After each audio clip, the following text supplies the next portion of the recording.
Tonight we're going on continuation on the topic of Emunah. Tonight the focus is on the power, the strength that having Emunah brings to your daily life. There is a very famous segula. Everybody loves segulot. You know, the Torah is like, okay, fine, but segula will be like, what? The shortcut? Let's see what you got. So there's a segula the Nefesh Chaim brings down that if somebody sees that he or she are in danger, and what they need to do in order to get out of that is they need to concentrate on the idea that God is only one, and the only power that exists is God, and there's nothing else besides Him. This is a concept. This is based off a pasuk in Devarim, chapter 4, verse 35. It's Ata haret aladat. You shall be shown, ki Hashem hu Elokim, that Hashem is God, and ein od milvado. There is no one else other than God. And this segula is known as ein od milvado, meaning that there is nothing else other than God. Now, let me try to explain to you what the power of this segula is. There's a Gemara in Chulin, page 7b, that there was a certain witch that went and wanted to take the earth from under the feet of Rabbi Hanina ben Dosa. And why did she want to take the earth? She wanted to do black magic on this stage, on this big Talmid Chacham. So she goes and she grabs this dirt under him. And what does Rabbi Hanina ben Dosa says? Take it, don't worry about it, nothing's going to happen. It's like, I'm not scared of anything. Why? Because he utilizes this segula. He says, Ein od milvado, based on the pasuk in Devarim, there is nothing else other than him. Now, I want to just pause this story for a second, or a minute or two, to understand the level that Rabbi Hanina ben Dosa had to be like, no, I'm not worried about it. This is, by the way, a witch. She was verified, right? She had her degree. She had her, the Gemara says that it's a witch. It's a witch. It's not like, picture this nowadays, right? So, live in Brooklyn. You take the Q train to Manhattan, or the B train, whatever it is. You go into Manhattan, and you're sitting in there, minding your own business, being a good New Yorker, and suddenly you see a woman walk on with a stroller onto the train. And you look in the stroller, and there's a cat in the stroller. And you're like, okay. And then your eyes slowly go look up, and you see that she has hair that's going this way. And she's wearing a witch hat, meaning the hat that says witch on it. And she has nails that hasn't been cut since the 16th century. She has a witch nose, and a pimple growing out of that nose. That's another nose. And she has carrying a broom with her. She has no teeth. Well, she has one tooth, but it's facing outward, right? And she's like as witchy as you can get. Like the witch vibe is like strong with her. This is something like big, this is like, obviously you stay away.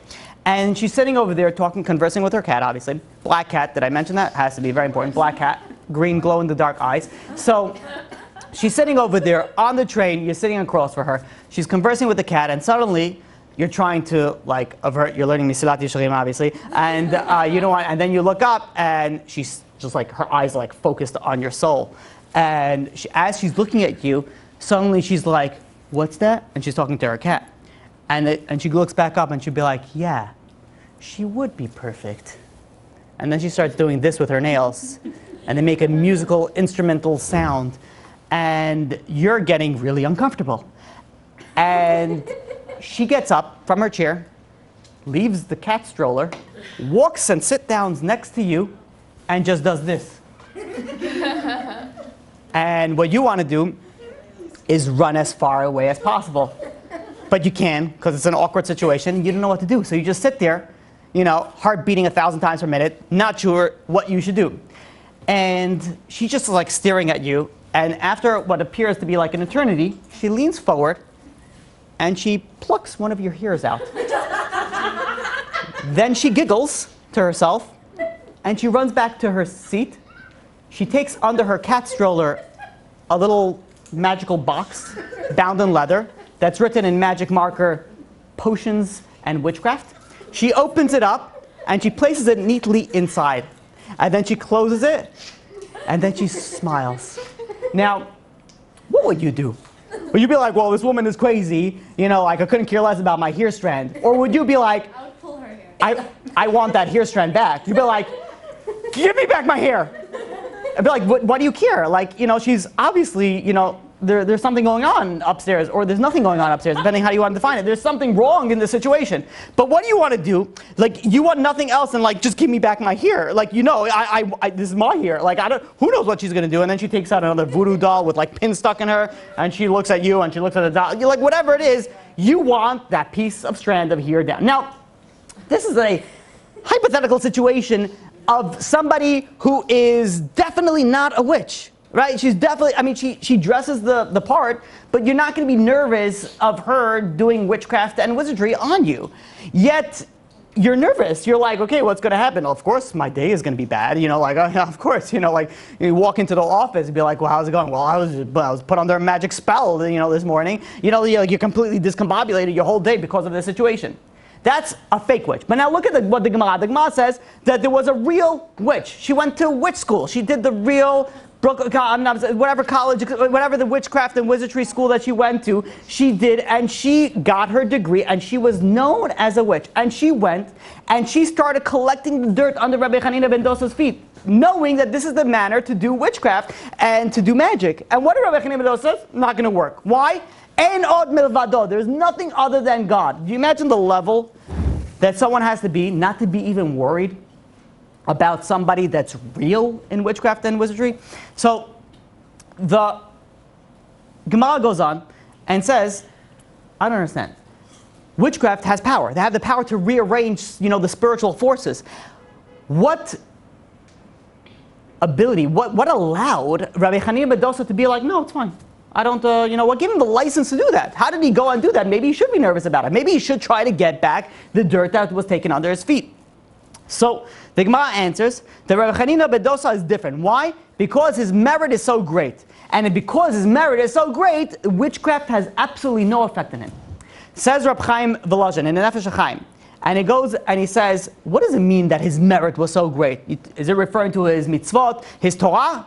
Says the Nefesh HaChaim, no, that's not what it's referring to. What is it referring to? It's referring to that he relied in what? He relied with total faith, ein od milvado. He relied that the witchcraft and all this magic has absolutely no effect. Only what has effect? Only God. There is nothing else in this world that has a power that matters other than God. And that is the concept of ein od milvado. And he was constantly thinking ein od milvado because of the merit of that he had in ein od milvado, that there is no other power other than God. Hashem Elohim, there's only God.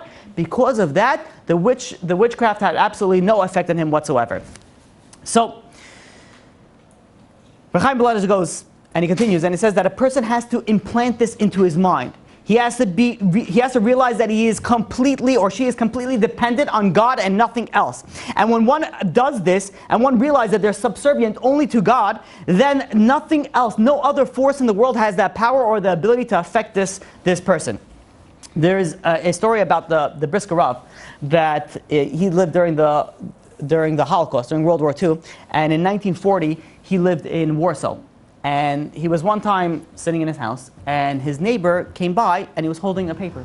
And he goes over to the neighbor and says, anything interesting in the news? It's wartime. It wasn't like the rabbi was like, so, you know, what's the Hollywood goss? Is that short for gossip? I don't know. Okay, what's a Hollywood gossip? Well, the rabbi couldn't care. I don't know why I looked at you, I'm sorry.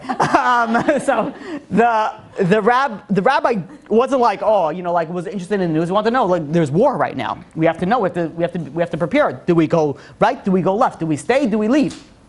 So the neighbor says, nothing new.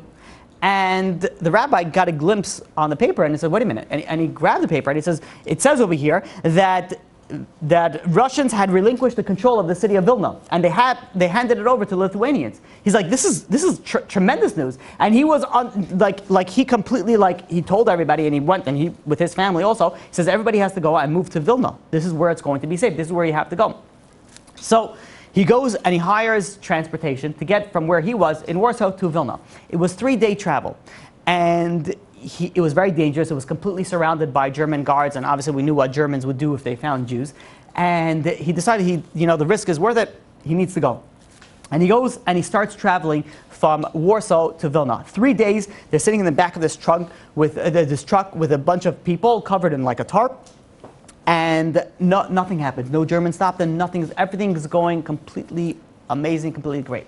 And they get to the point where they have to stop. They didn't get to Vilna yet, but they got to the point where the rest of the journey had to be taken on foot.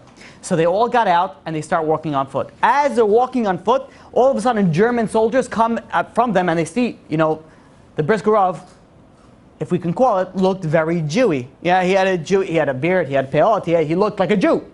So they go and they surround him and says, aha, Jude, where are your weapons? And they started to cause problems. And all of a sudden they noticed that the Russian soldiers were coming from the opposite directions, so they all of a sudden immediately just got up and they left. And the people around them said, thank God that these Russian soldiers came, and because they didn't want to cause any problems between the Russians and the Germans left. Says the Brisker Rav, says it's not why they left. He said that for 3 days, the Brisker Rav says, I knew that I'm putting my family in extreme danger traveling from my town to Vilna, from Warsaw to Vilna. He says, but what I did the entire 3 days is I focused on this gula of Ein Od Milvado from the Nefesh HaChaim. I constantly focused that there's nothing else other than God. And then, for 3 days, constantly I was doing it. And then my mind slipped for a short period of time. And that's exactly when the Germans came, when my mind left this skula. And what happened, as soon as I saw the Germans coming, suddenly I began working on the skula again. As soon as I started working on the skula again, the Germans left. It wasn't had to do anything with the Germans, it wasn't had to do anything with the Russians, it had to do with the skula of Ein Od Milvado. And it says, the Brisker Rav says, where did I learn this skula from? I learned it from my grandfather, the Bet HaLevi. He says that in the story of the Bet HaLevi, he goes and he says that one time somebody came over to him and he had a store that was selling contraband, things that were not allowed in that area. And the soldiers were very particular. What they did was they went in the store section, we call it a King's Highway or Avenue M or whatever it is, like the store section. They were going from store to store to store to store to see if anybody has contraband.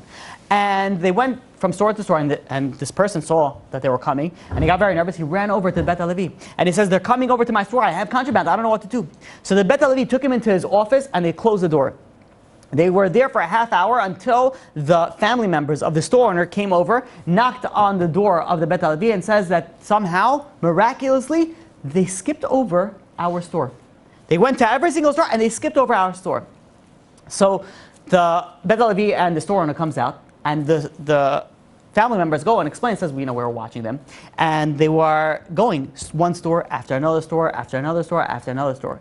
And then they came right before our family member's store, and they stopped. They had to go to lunch. So they went to lunch, and they put a mark on the store so they remember when they come back where to start from.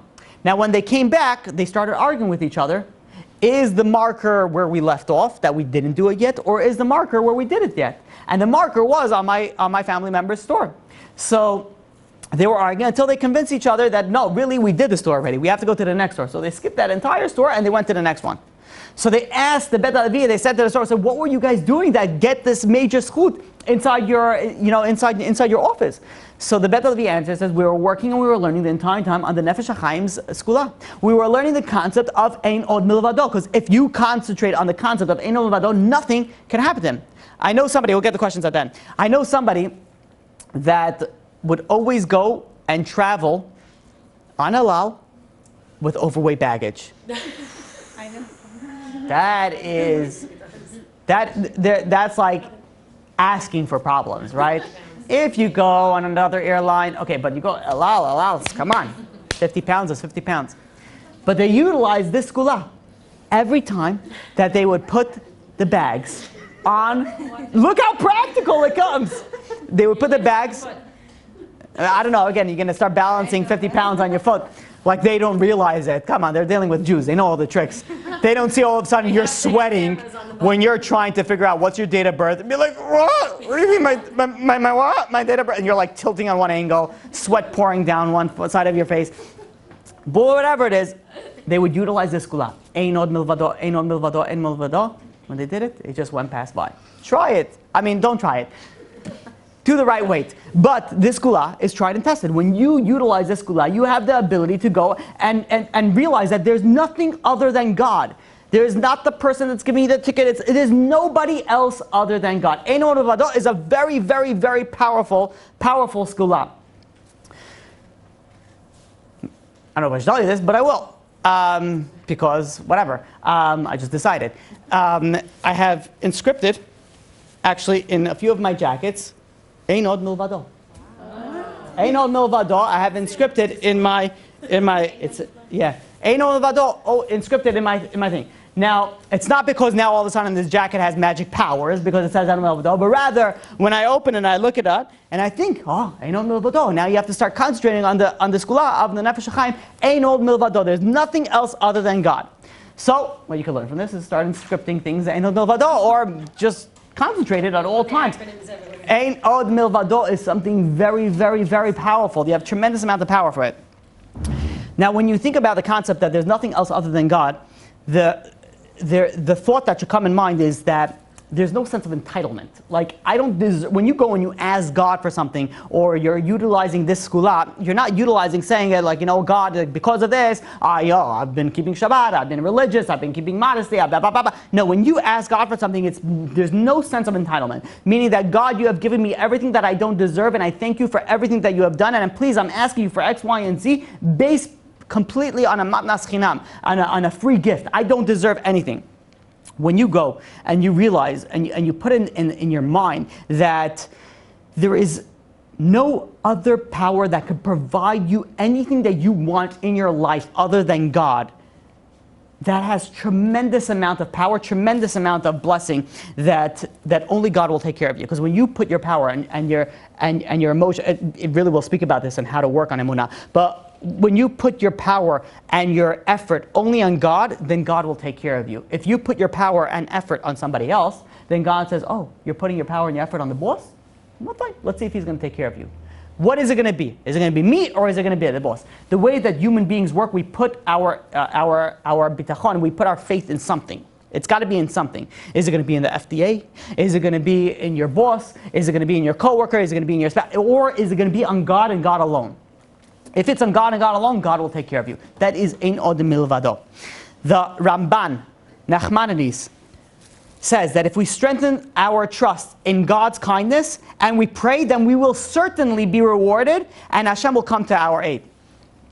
Now, the question is asked, so what extent can we utilize this? Can we utilize this only for like when we're in danger?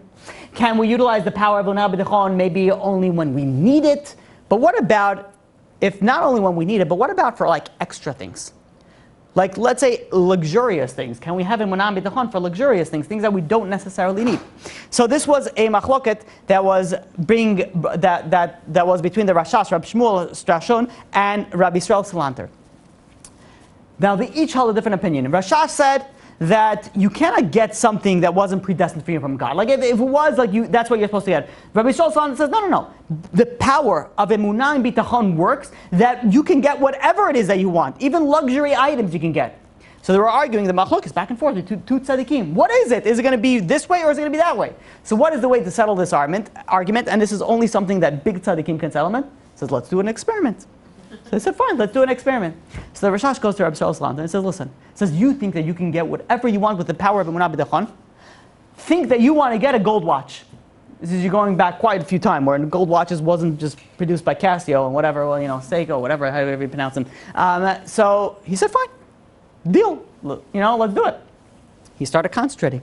He started working on his Emunah b'tachon that he wants and he needs a gold watch. And a few minutes story. This is the story that is told. This is Rabbi Yisrael Salanter and the Rashash. This is not a story that you hear about like Rabbi X and Rabbi Y. This is Rabbi Yisrael Salanter and the Rashash. There's a few minutes go by, there's a knock on the door. And all of a sudden someone walks in and he says that I just came from Konigsberg and I saw a beautiful gold watch and I thought, wow, this would be perfect for the rabbi. And he goes and he hands over a gold watch to Rabbi Yisrael Salanter.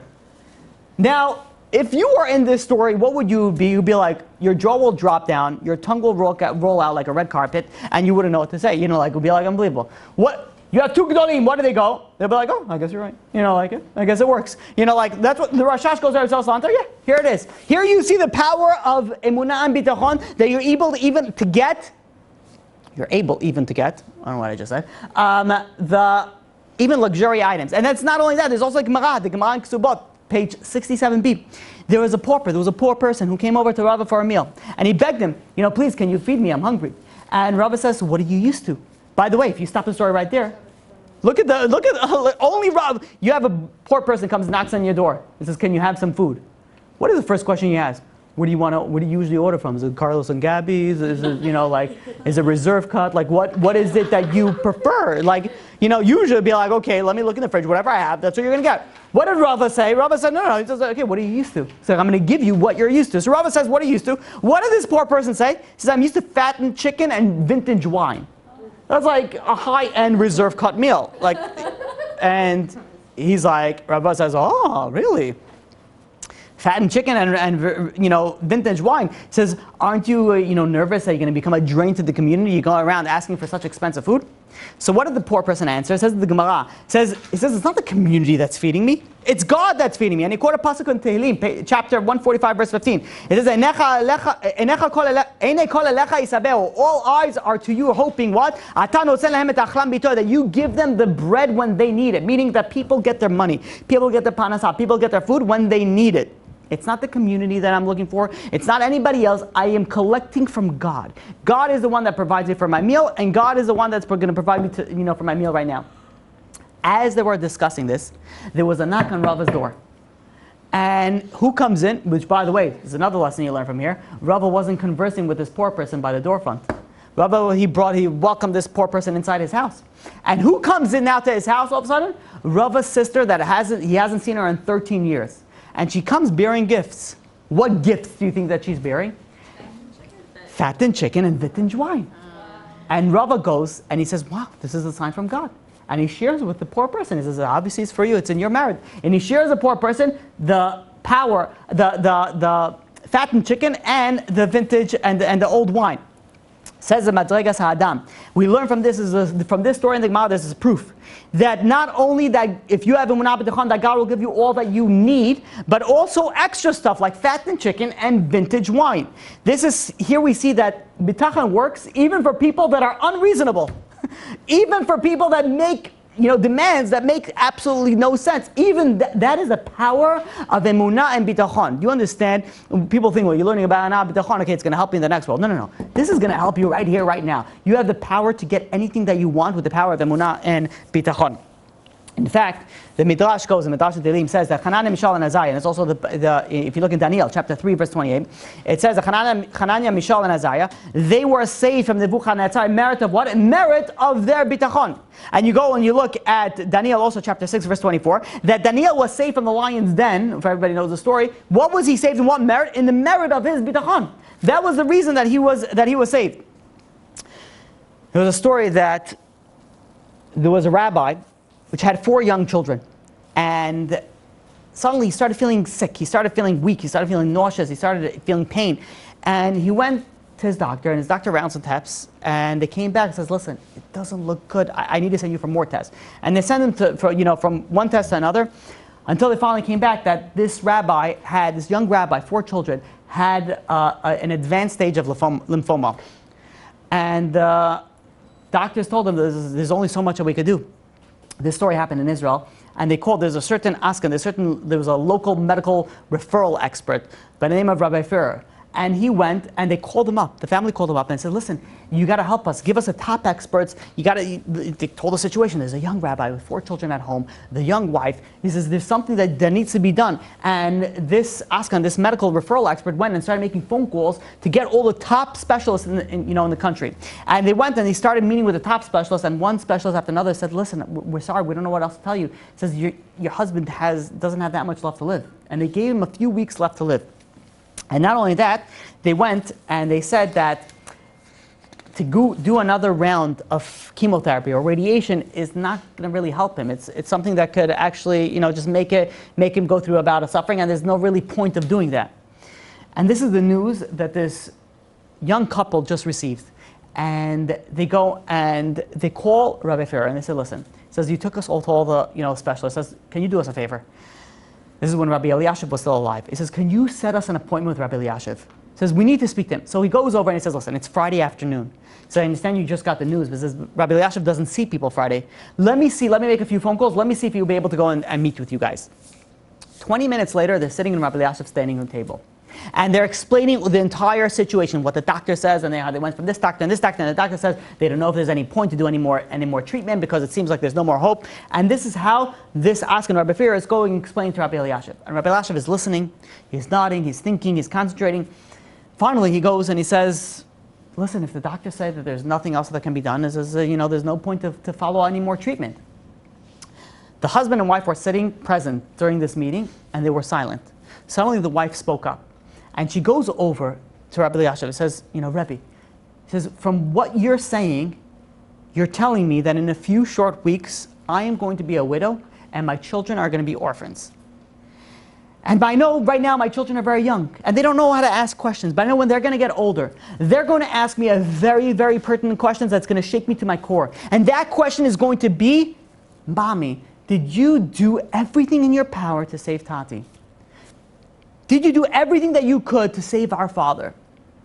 And says the mother, says, what am I supposed to answer them? Says, I'm supposed to answer them that I did everything by giving up? Absolutely not. Says the woman, says the wife, I am not giving up. No matter what, I'm not giving up. Suddenly, Rabbi Eliashiv, his entire demeanor changed.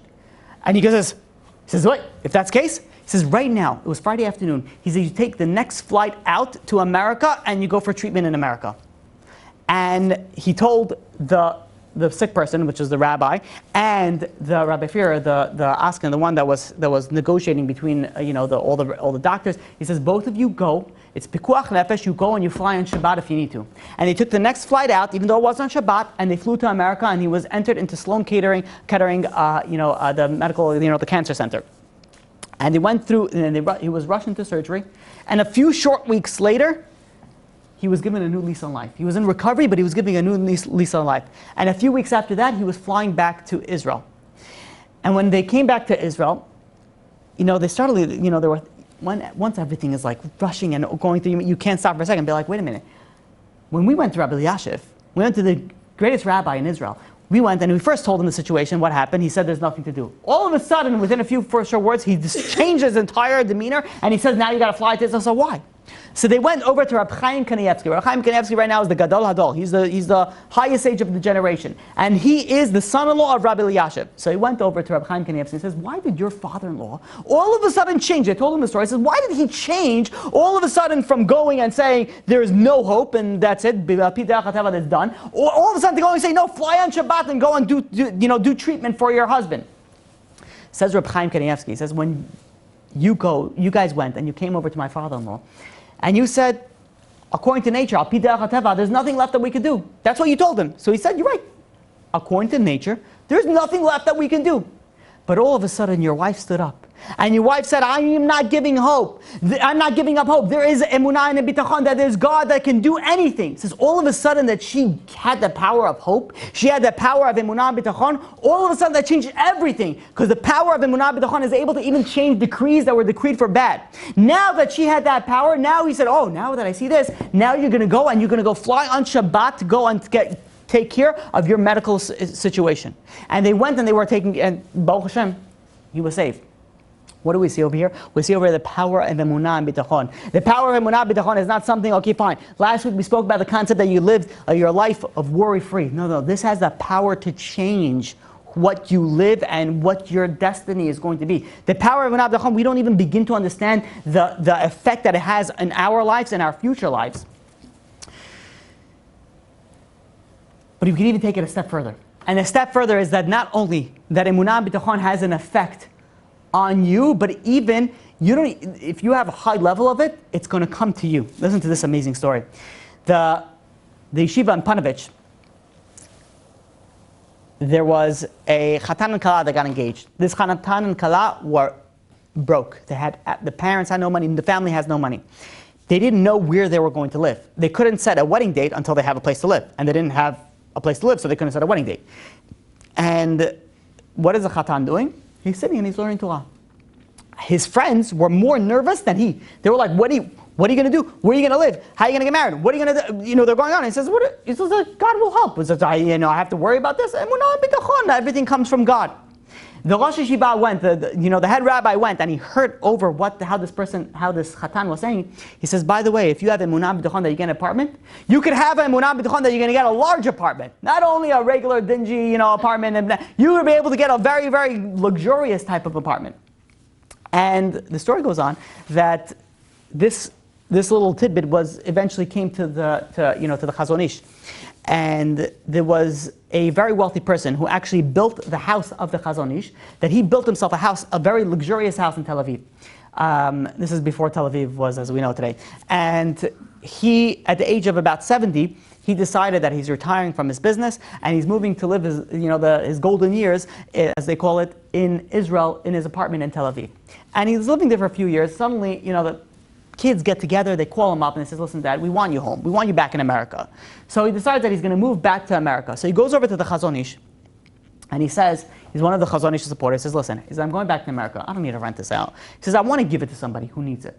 Do you know anybody that needs an apartment? And I have an apartment for them. So the Chazon Ish just heard this story. He says, I have a perfect couple for you. A couple that's about to get married. They're learning in Panovich. The Chatan is learning in Panovich. So he says, perfect. He goes over to Panovich, this wealthy man. And he goes and he meets over with the Panovich Rosh Yeshiva. And he says, he didn't tell him what the Chazon Ish says. He says, by the way, I have an apartment. Do you know anybody that would need an apartment out in Tel Aviv? So the Panovich Rosh Yeshiva says, I have a perfect student. And he tells him the same exact student that the Chazon Ish said. When this wealthy man heard that there's two Gdolei Adol, two big righteous tzaddikim that went and they referred the same person, the same Talmid Chacham, the same student, he said, you know what? It's for this student. And he goes and he meets with the student and says, gives him the keys, says this apartment is for you in Tel Aviv. You could utilize it until when you need it, rent-free. Not only rent-free, he also paid for the utilities as well. And this student went and he lived in this luxurious apartment for a few years until he finished, learning, and he went and became a rabbi. When he became a rabbi, he ended up, being able to support himself, and he ended up moving out over here. Here we see what? Here you see something so amazing. That here you have somebody who had Emunah B'Tachon. He didn't have to go and search Craigslist. He didn't have to go and search the Jewish press, classifieds, thank you. He didn't have to search any apartments, didn't have to call any brokers. Emunah B'Tachon, everything's from God. And he goes and he sits and he learns Torah. And what happened? Somebody came knocking on his door and says, hey, do you need an apartment? Here's an apartment. But not just any apartment, a luxurious apartment. One made for a multi-millionaire. They gave him that, that apartment. There's another story with a very similar outcome. That there was once a wealthy, actually opposite of wealthy, a very, very poor, rabbi. You're talking about a poor level that his table was 2 tree stumps and a block of wood that was sitting on there. His family slept on mats on the floor. He had mamash no money. What did he do all day? Learning Torah day and night. And the family respected and they said, this is the way that the father wants to live. This is the way that the family wants to live. They want to live a way of Torah and Kedusha. And they were extremely happy. But as the kids grew older, it says it was time for the daughter to get married. And the wife goes over to the husband and says, listen, he says, we've been scrapping by barely until now. But now we have a daughter that's ready for the shidduchim. He says, we need to present the dowry. We need to go and give her something, to get married with. We don't have anything to give. He says, maybe get a job, maybe do something. And the wife was conversing with the husband what they should do. And suddenly the wife had an idea. He says, you have a wealthy cousin. Why don't you go to the cousin? Maybe he'll help you out. So the husband was thinking about it. He says, you know what? That's a good idea. And he goes and he takes his belongings, meager belongings, packs it up, takes his coat, and he goes out to leave out of his front door. As he leaves out of his front door, he stops by the mezuzah and he gives it a kiss. And as he's sitting over there, he's sitting in a trance in front of the mezuzah. He's sitting there, and the entire family is just watching their father leave. The father's going for the first time out to the world. They're just watching him, and he's sitting in front of the mezuzah, and he's holding the mezuzah, and 2 minutes go by. And by the way, when things are a little bit awkward, every second feels like a year. 5 minutes go by, 10 minutes go by, 15 minutes go by, he's still sitting over there. Finally, he gets out of his trance. He takes the hand off the mezuzah, gives it a kiss, and he closes the door, takes off his coat, goes back to sit by his Gemara, and opens up like nothing happened. His entire family is looking at him like, what just happened? Like, what's going on over here? And the wife goes and says, what's going on? Did you forget you were going the other way? Like, you're going that way. And the rabbi goes and explains, says, listen, he says, I went up, and I was thinking, the Gemara says that you're supposed to go and pray God before you go out to a journey. And I was thinking of I'm going to go. I'm going to go to my wealthy cousin. Maybe he'll help me, maybe he won't help me. 50-50 chance. He says, I'm going to risk all my learning Torah for a 50-50 chance. Here I'm going, I'm kissing the mezuzah. I have a Father in heaven who is so wealthy. He has everything. He says, why do I have to go and travel so far out to go and maybe for a 50-50 chance get some money for my daughter's wedding? He says, I have my Father in heaven. I go, I ask my Father in heaven, can you please help me out? My Father in heaven for sure will help me out. And he goes and he continues learning Torah. A short while later, there is a knock on his door. And there's a nobleman, a paritz, comes in, and he says, listen, I'm going and I'm traveling. I have a few valuables that are very, very valuable. And he says, I don't want to leave it in my house. I know it'll get stolen.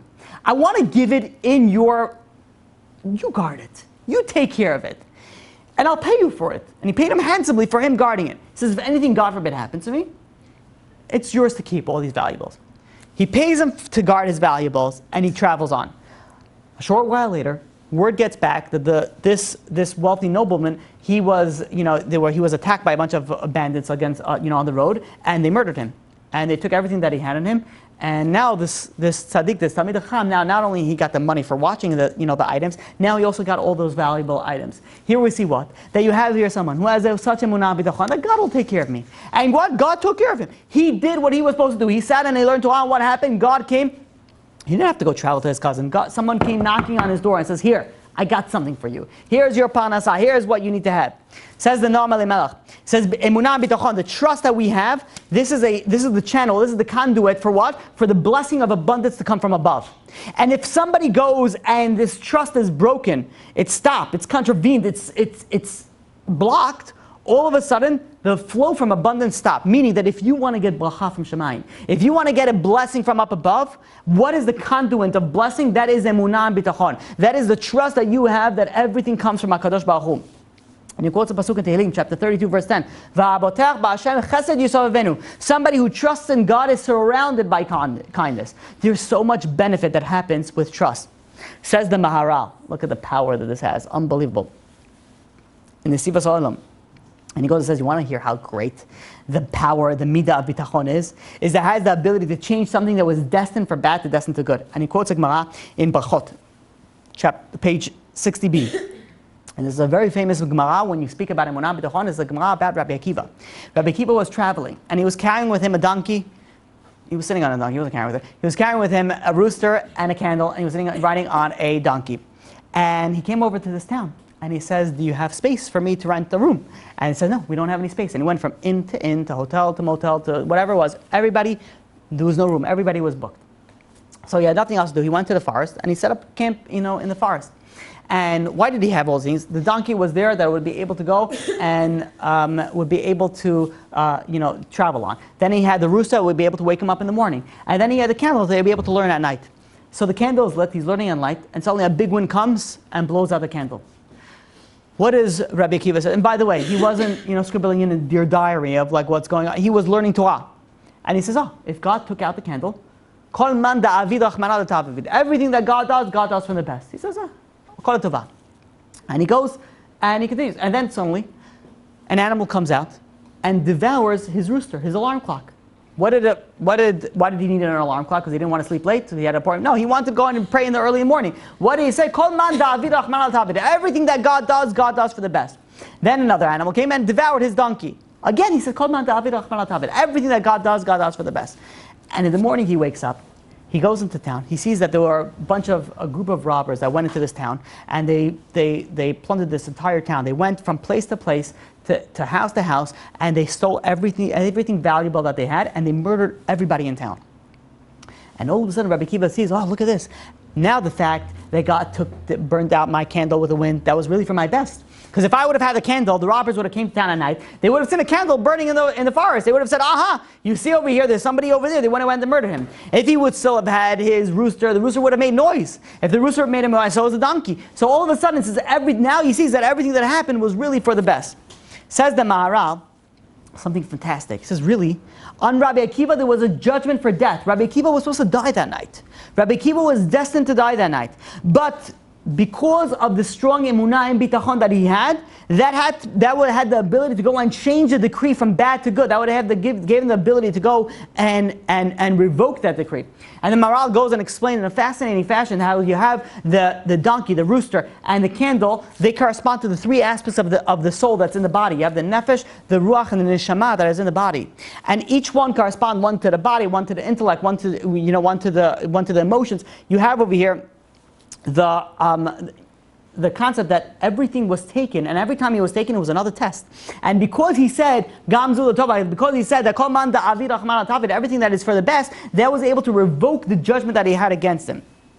And the Mesilat Yesharim goes and says this as well, that if someone's going through a hard time, and someone's going through a difficult time in their life, and he has emunah, and acknowledges that this is all from God, this in itself is a large kapara, it's a large atonement that it doesn't need all the bad to happen because of that. That is the power of having emunah and bitachon.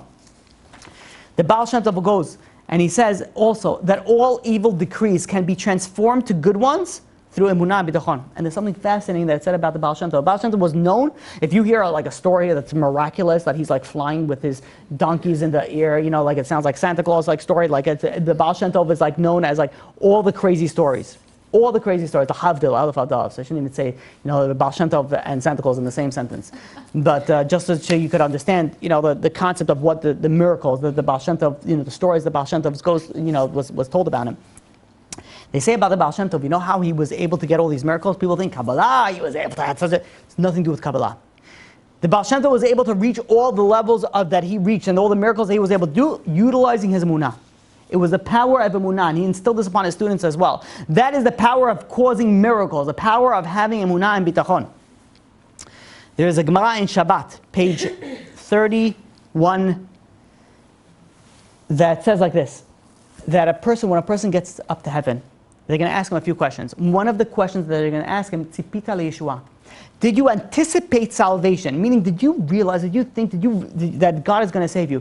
Yeshua Hashem Ke'elef Ayin. The ability of God to save you is in a blink of an eye. A person can be in the worst situation and God could save you in the blink of the eye. You're in the most, you're a depressed situation and God could change everything. Did you anticipate that? Did you anticipate God saving you from your situation?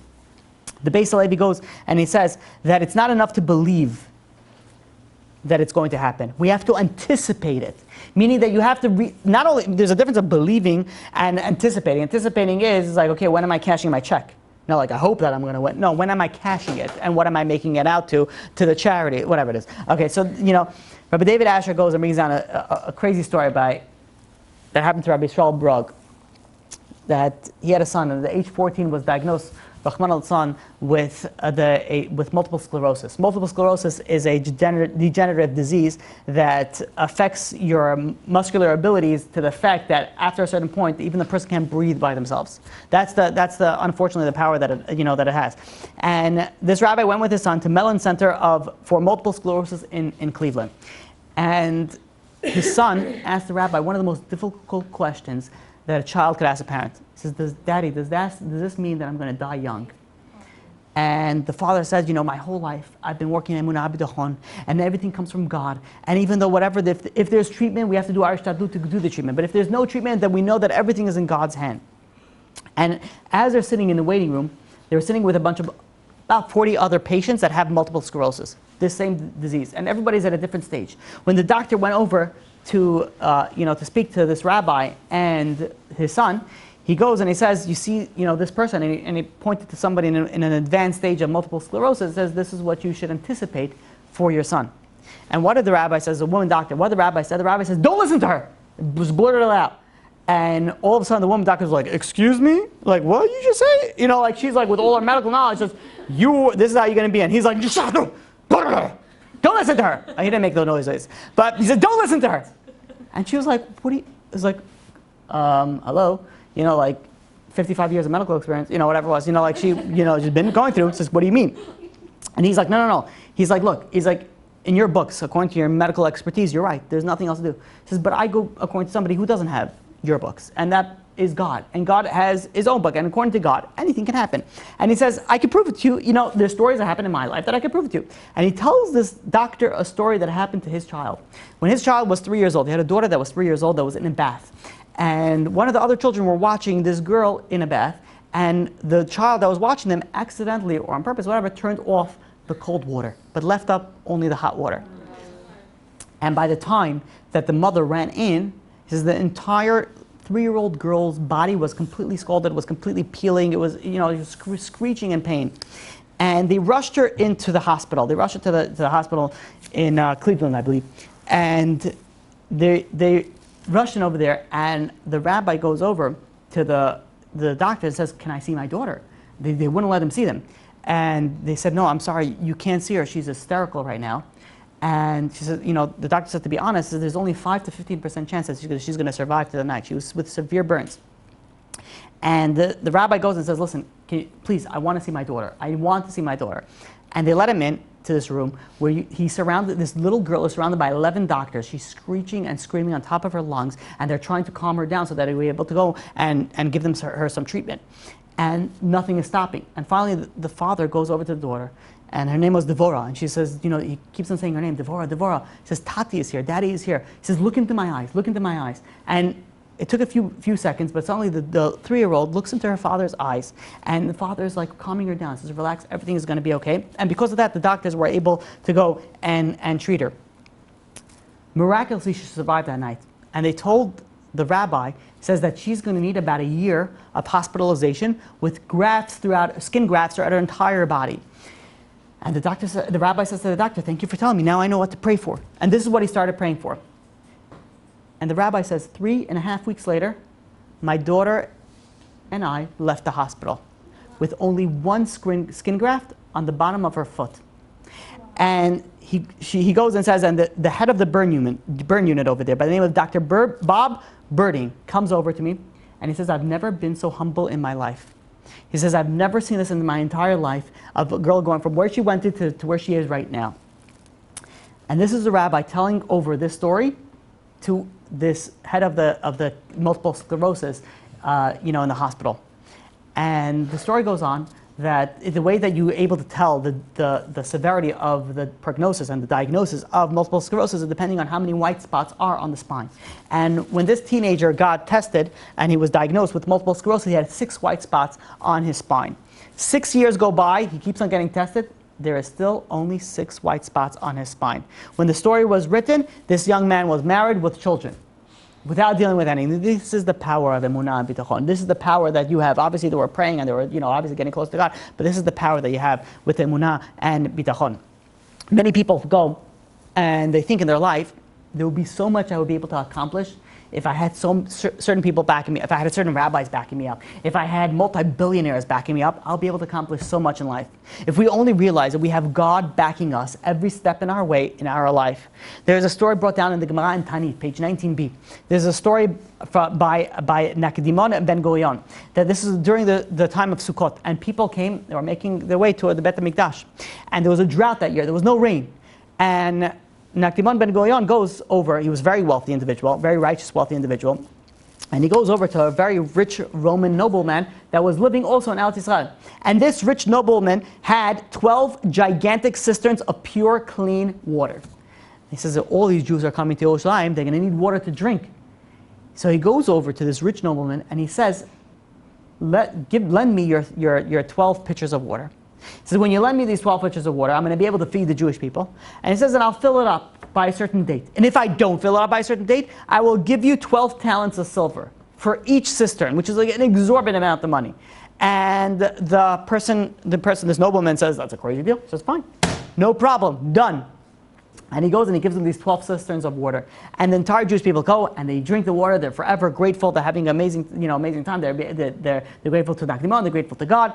And the time goes by, they leave, and the payday is up, where he's supposed to fill up the cisterns of waters. And so far it didn't rain, there was still a drought, and nothing was happening. So this rich Roman nobleman sends a message to Nakdimon, and he says, listen, you got to pay up, where's the money? And Nakdimon says, wait a minute, it's the last day. He says, the day isn't over, I still have time. And the rich nobleman says, wait a minute, he says, for a year it hasn't rained. He says, now you think it's going to rain? He says, pay up. He says, no, I have till the end of the day. So he goes and he leaves. And midday, there's another message that goes from the Roman nobleman to Nakdimon. And Nakdimon says, it's half day, I still have time. And he goes a third time, closer to the end of the day. He says, I still have time. Now, Nakdimon goes over to the Beit HaMikdash. And he goes and he starts praying to God. And what does he pray to God? He says, I didn't make this deal with the Roman for my personal honor. I acted solely for your honor. And in the merit of that, please give us rain. Give us the ability to fill the cistern so I don't have to pay. And suddenly, there was big dark clouds that came over Yerushalayim. And it started a torrential downpour. That not only that his cisterns was flowing with water, but it was overflowing with water. But this Roman nobleman went and sent over another message to Nakdimon. And he says, wait, we said today. He says, look at the sky, it's dark. He says, you still owe me money. So Nakdimon went back into the Beit HaMikdash and he started praying to God. He says, God, I did it for your honor. And what happened? The clouds separated and all of a sudden they saw that the sun is still shining. And the sun is still shining. Now what did Nakdimon go? And Nakdimon says, wait a minute, you got more water than I gave you. Pay it back. He says, now you owe me money. So what says the Alter of Nevadik? What do you learn from this? He says that, where did Nakdimon have this power to go and stop the, all of a sudden make it rain? Or where did he get it from? Says the Alter of Nevadik, this came from the power of his bitachon. The power that he had, that God has the ability to do everything. And how much he was so invested in this that he was willing to give so much money because he knew that this was going to happen. So now that the question is asked, that if he was so confident that this was going to happen, then how come he waited until the final last minute to go into the Beit HaMikdash to pray? He should have prayed earlier, or he shouldn't have prayed at all. Either way. So says the Alter Nevadik that really, he knew that it's all in the merit of his bitachon. But then he started thinking, he says, wait a minute. He says, this nobleman came to me 3 times. He says, maybe the reason why it's not raining right now, the reason why this water is not being filled is because I'm confident in my bitachon. Really, I think, in merit of my bitachon, this is going to rain. So that's why he goes over to the Beit HaMikdash and he started praying that it's not in my merit. That's what specifically he said, not my merit I did this for you, I did it for your merit, HaKadosh Baruch Hu. And because of that, suddenly he had that prayer. He changed his mindset. All of a sudden, this was a torrential downpour and that came down. This is the power that not only he was able to procure blessing of rain, but he also worry-free. He wasn't even worried about this. I'll finish off with my final story that there was a Talmid Chacham in Switzerland that was always learning Torah, didn't work, constantly learning Torah, but he kept on having children, one after another. And as he had children, the expenses started to tighten, and people started thinking, hey, you have another child, you not have a child. So but he was like, we have to do what we need to do. Emunah and bitachon, everything has to do. He had his 13th child, and his wife was like, maybe you need to work, maybe you need that. They were conversing with it. He ended up staying and learning Torah. And they didn't know how they would support 13 children while he was sitting and learning Torah. Suddenly he gets an envelope, a letter in the mail from a lawyer's office, telling him he has to come to court. When anybody gets something that you have to come to court, they're like, oh my gosh, I have to come to court. What's it going to mean? Like, what did I do? Did I drive? So I think he comes to court, and they're reading the will of a certain Mr. John P. Klabardi, if I'm pronouncing his name right. And he's like, what does it have to do with me, this will? He couldn't understand it. And he reads the will, and this Mr. Klabardi, he did not have any children. And he was a very wealthy individual, and he wanted to give a certain amount of his fortune to the largest family in Switzerland. And because he had 13 children, the 13th child, that made him the largest family in Switzerland, and he was given an inheritance of a few $1 million. So here you see somebody that goes and just follows what they need to do according to Emunah, Bitachon, according to God. God will take care of you. That is the power of Emunah and Bitachon. Even the things that we don't realize, that we think is bad for us, has the power to have tremendous good. There was, I know I said a really final story, really. There was a person in Israel that was bitten by a poisonous snake. And he was treated by a specialist in Ramat Gan. And the doctor comes out afterwards, and he tells him, I did not believe in God until now. He said, this poisonous snake, he says, he injected poison into you, and because of that poison, that killed, this person had cancer. That poison killed the cancer in your kidneys. He says, so then he says, do we know what's good for us? Sometimes we see what's bad, sometimes we don't know nothing. What we are required to do is have emunah and bitachon, that everything that happens in our life is because of God, and everything that happens is the power of God. And there's only one thing that you need to do, and that is right here. Emunah and bitachon, ein od milvado. There is nothing else other than God. The only thing that you have to worry about, the biggest skula that you could have anything in your life, is realizing that everything that you want is in your palm of your hands if you have the emunah and bitachon of ein od milvado. Nothing can harm you, nothing can hurt you if you have the emunah and bitachon of ein od milvado. Wow. Any questions? Yes. I have a few, but I'll start with, isn't there a concept of not relying on innate? Right. And I think that's everyone's. Yes, and that's a great question. Can we rely on a miracle? And the answer is No, we're not supposed to rely on a miracle. Oh, but then how are you going to rely on this? When you rely on emunah and bitachon, that's not relying on a miracle. That's the merit of you relying on emunah and bitachon gives you the power to have that miracle. And B'ezrat Hashem, I want to speak about this concept. So I want to speak about it more in depth, B'ezrat Hashem, in the coming classes. But the merit of having emunah and bitachon is obviously you need to do your ishtadlut. And we're going to speak about ishtadlut. You have to do what your effort that you need to do in this world. But after a certain point, it's all in God's hands. And once you put it in God's hands, that's no longer a miracle, because just like God can do anything natural, God can do anything miraculous. God, just like the vinegar, just like the oil light, so the vinegar light. So there's everything that happens only in God's hand. But it's actually a question we'll speak about more in depth, B'ezrat Hashem, in the future classes. You just have to know like where that Balance. Very good. We'll speak about that, B'ezrat Hashem, also in Ishtadlut versus effort.